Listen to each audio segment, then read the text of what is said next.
A mutual fund is a collective investment that pulls together the money of a large number of investors to purchase a variety of securities, like stocks or bonds. When you purchase a share in a mutual fund, you have a small stake of all investments included in that fund.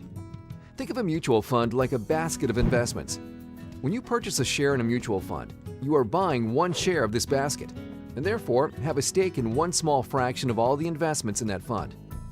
Mutual funds can potentially benefit investors in several ways. They are a way to make a diversified investment. Most are managed by financial professionals, and because of the wide variety of mutual funds, they allow investors to participate in a wide variety of investment types. Let's walk through an example of how a mutual fund works. Suppose there's an investor who wants to invest some of his retirement portfolio in the stock market, but he doesn't have time to analyze individual stocks and create a diversified stock portfolio.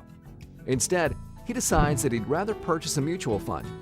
This way, the investor can purchase a single investment, which will be similar to purchasing an entire portfolio of stocks. But which mutual fund is right for him? To find the right one, he uses online tools such as mutual fund searches and ratings given by independent third-party organizations to find a mutual fund that meets his investing goals. Once he finds a fund that looks like a good fit, he reviews the fund's prospectus, which is the official summary and explanation of how the fund operates. The prospectus provides a variety of information about the fund, including its fees and charges, minimum investment amounts, performance history, risks, and other useful information. After researching the fund and its prospectus, our investor decides that this fund looks like a good investment.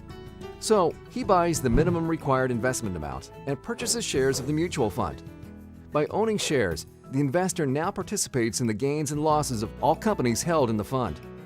A benefit of this is diversification, which is when an investment or portfolio is spread across several different investments.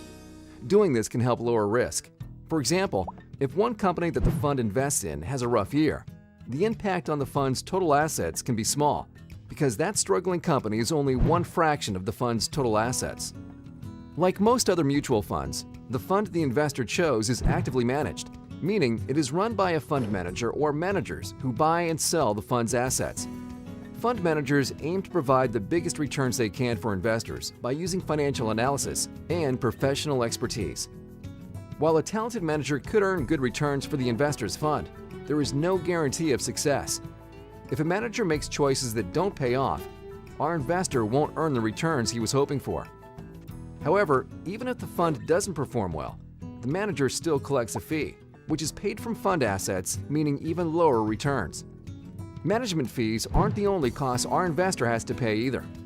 Besides transaction fees, the fund may have a sales load, which is a charge to either buy or sell shares. Some funds also charge an additional load if shares are sold within a specific time frame. Now that the investor is bought into a fund, how might he make money from it?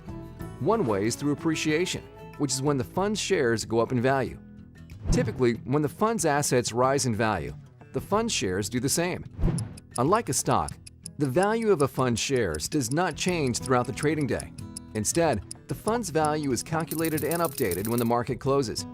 Another way an investor might make money through a mutual fund is from a dividend payment, which is when a mutual fund pays out a portion of its earnings to shareholders. However, when the fund's assets fall in value, the fund's shares do the same, which is a risk of owning a mutual fund.